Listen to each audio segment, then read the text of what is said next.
அவருடைய பேச்ச நிறைய பேர் எதிர்பார்த்தாங்க. பேர் விசிலெல்லாம் கடன் வாங்கிக்கலாம்.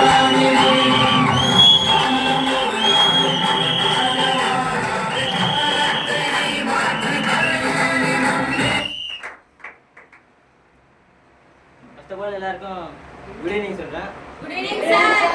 ஓகே, இது ஃபர்ஸ்ட் யாருன்னு சொன்னா என்ன இந்த உலகத்துக்கு கொண்டு வந்த என்னோட அம்மா தான் முதல் கல்வி.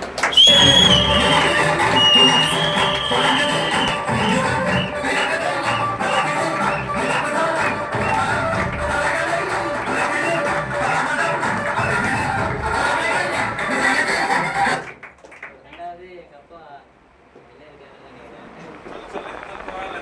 எப்படியாவது அவங்க அப்பாவுக்கு பேச்சு அவங்க என்னோட நன்றியை நான் தெரிவித்துக் கொள்கிறேன்.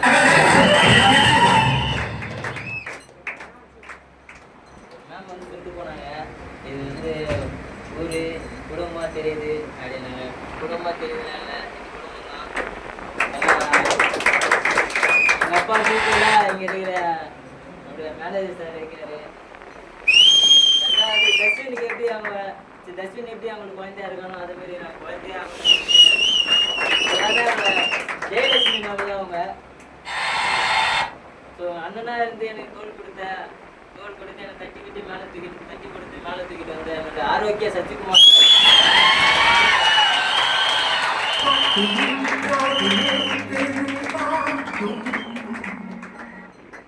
வந்தது டீம் வேற அப்படிலாம் இங்கே எழுதுது. ஸோ மேம் அவங்களுக்கு நன்றி தெரிவித்துக் கொள்கிறேன்.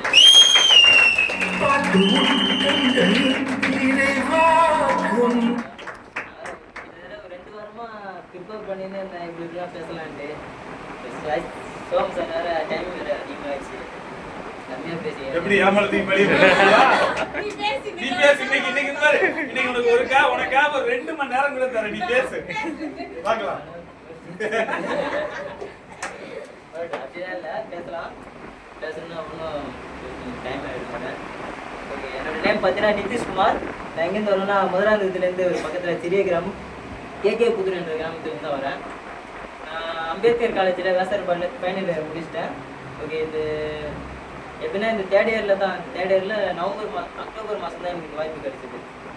அக்டோபர் மாதம் 14ஆம் தேதி வந்து நான் இன்டர்வியூ அட்டன் பண்ணேன். நவம்பர் 5ஆம் தேதி தான் வந்து ஜாயின் பண்ணேன். அதனால் வீட்டில் எங்கள் அம்மா எல்லாம் போய் கேட்டேன், அம்மா 3500 3000 கொடுமா அப்படிலாம் கேட்டேன். எங்கள் அம்மா நான் சொன்னாங்கனாக்கா, இரா தரேன், கொஞ்சம் வேலை இருக்குது, வீட்டுக்கு மேலே சீலிங் ஆனால் வீட்டுக்கு மேலே தர வலிக்கிற வேலை இருக்குது, அதெல்லாம் முடிச்சு தான் வாங்கிட்டு வந்தேன். வாங்கிட்டு வரும்போது எல்லாம் ஏமாத்திட்டு போகிறாங்க அப்படிலாம் சொல்லி தான் சொன்னாங்க. இருந்தாலும் பரவாயில்லன்ட்டு நான்லாம் கேட்டு எப்படியோ பேசி வாங்கிட்டு வந்தேன். அதுக்கப்புறம் இங்கேயும் வந்ததுக்கப்புறம் ஒரு டிசம்பர் ஆயிடுச்சு. டிசம்பர் ஆனதுக்கப்புறம் எங்கே போகணும், சம்பளமே வரல, ஏன்ப்பா சம்பளமே பார்த்துக்க மாட்டேன் அப்படின்னு கேட்டேங்க. ஃபஸ்ட்டு பிஸ்னஸில் நிற்கணும், பிஸ்னஸ் நின்றதுக்கப்புறம் பிஸ்னஸ் கற்றுக்கணும், அதுக்கு தான் சம்பாதிக்கணும். ஓகே, நான் பிஸ்னஸ் நின்னேன், அதுக்கு கற்றுக்கினேன், இப்போ சம்பாதிச்சுட்டு இருக்கேன்.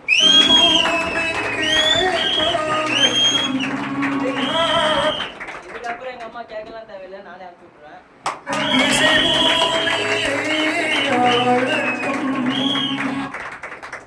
எங்கள் அப்பா அவர் சொன்னார், நீ சம்பாதிலாம் தேவையில்லை, வேலை சாப்பிட்றாண்டாரு.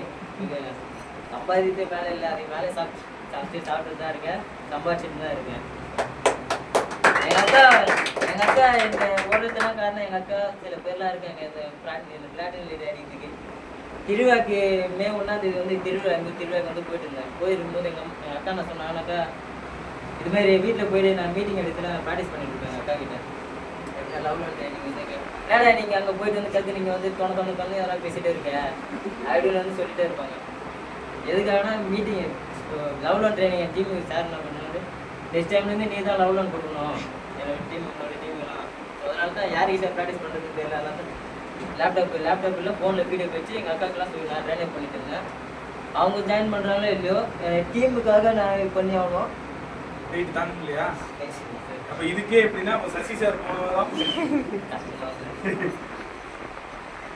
பேசலாம்னு வர வந்து போச்சு. சரி, பரவாயில்ல. கண்டிப்பா இன்னைக்கு வந்து பாத்தீங்கன்னா எல்லா விதத்திலயுமே நிறுவனத்துக்கு சப்போர்ட்டா இருந்து இன்னைக்கு நல்ல படிப்படியா வளர்ந்து வந்துகிட்டு இருக்கிறாரு. கண்டிப்பா அவர் மேலும் மேலும் பெரிய பெரிய லெவல்ல அடுத்தடுத்த போஸ்டிங். சார் முதல் படி ஏறுறது தான் சார் கொஞ்சம் கஷ்டமா இருக்கும். அந்த ருசி பார்த்துட்டோம், அதோடைய டேஸ்ட் இன்னைக்கு இந்த இடத்துல நின்று அதோடைய டேஸ்ட் அந்த வைப்ரேஷன்லாம் பார்த்துட்டோம்னு வைங்களேன், அது யாருக்கும் விட தோணாது. கண்டிப்பா இவர் இந்த இடத்த தக்க வைக்கணும், மேலும் மேலும் அடுத்தடுத்த லெவல்ல போகணும்.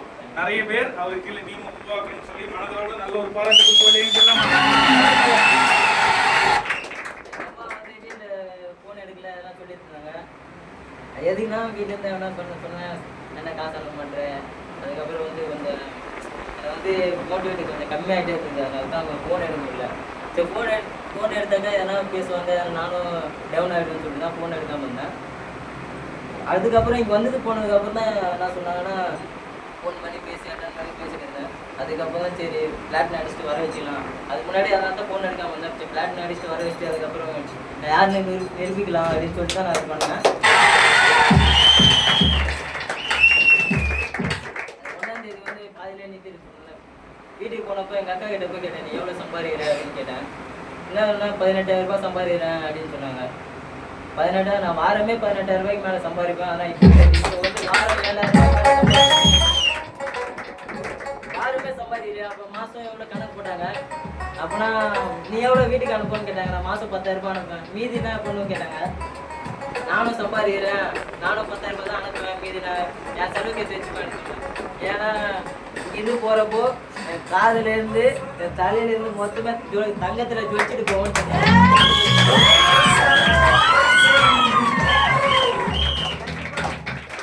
கண்டிப்பாக நடக்கும். ஊரில் இருக்கவங்களாம் கொஞ்சம் டிவேட் பண்ணுறவங்களாம் இருக்காங்க. திருவிழாவுக்கு போனால் நானா இந்த காதில் வாங்கி இந்த காதில் விட்டு தான் வந்தேன். வீட்டுக்கு போனால் ஒரு நாளாக இருக்க மாட்டாங்க, சீக்கிரமாக கிளம்பி வந்துடுவாங்க. வீட்டில் இருந்தாக்கா எதனா சொல்லிகிட்டே இருப்பாங்க.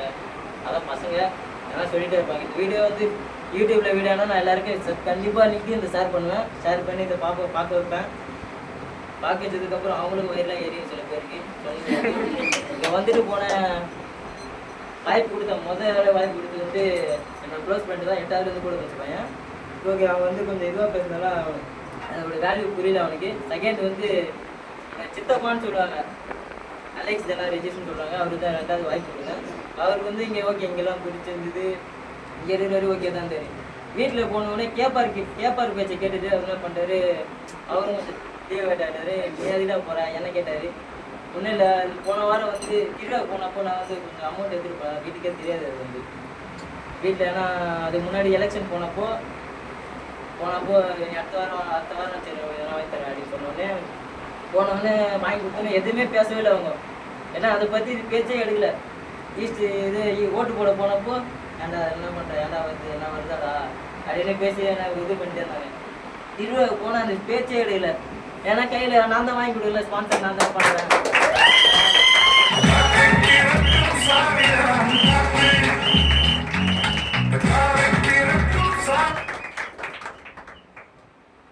ஓகே நெக்ஸ்ட் வந்து இங்கே இருக்கிறவங்ககிட்ட சொல்லிட்டு இருந்தேன். நெக்ஸ்ட் வந்து டைமண்ட் இல்லை, ரியல் டைமண்ட் டைரக்டராக இந்த நிதிஷ்குமார் வந்து நிற்பா கண்டிப்பாக. அது வந்து எங்கள் அம்மா கிட்ட சொன்னேன், வீட்டில் கார் ஒன்று வாங்கி நிற்போட்டுன்னு. அதில் பின்னாடி வந்து பேர் என்ன இருக்குன்னு பார்த்தீங்கன்னா ஃபியூச்சர் இந்தியாவின் ரியல் டைமண்ட் டைரக்டர் எம் நிதிஷ்குமார்னு இருக்கு.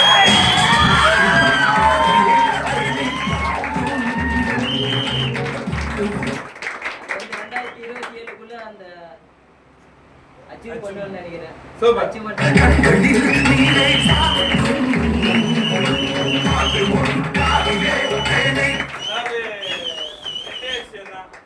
வாழ்க்கையில படிச்ச ஸ்கூலுக்கும் பெருமை சேர்க்கணும், நம்மளை பெற்றவங்களுக்கும் பெருமை சேர்க்கணும். அது ஸ்கூல் படிக்கும்போது. வேலைக்கு போயிட்டோம்னா வேலை செய்யற இடத்துக்கும் பெருமையை தேடி கொடுக்கணும், பெற்றவங்களுக்கும் பெருமையை தேடி கொடுக்கணும். இன்னைக்கு வளர்ந்து வந்துகிட்டு இருக்கிறாரு.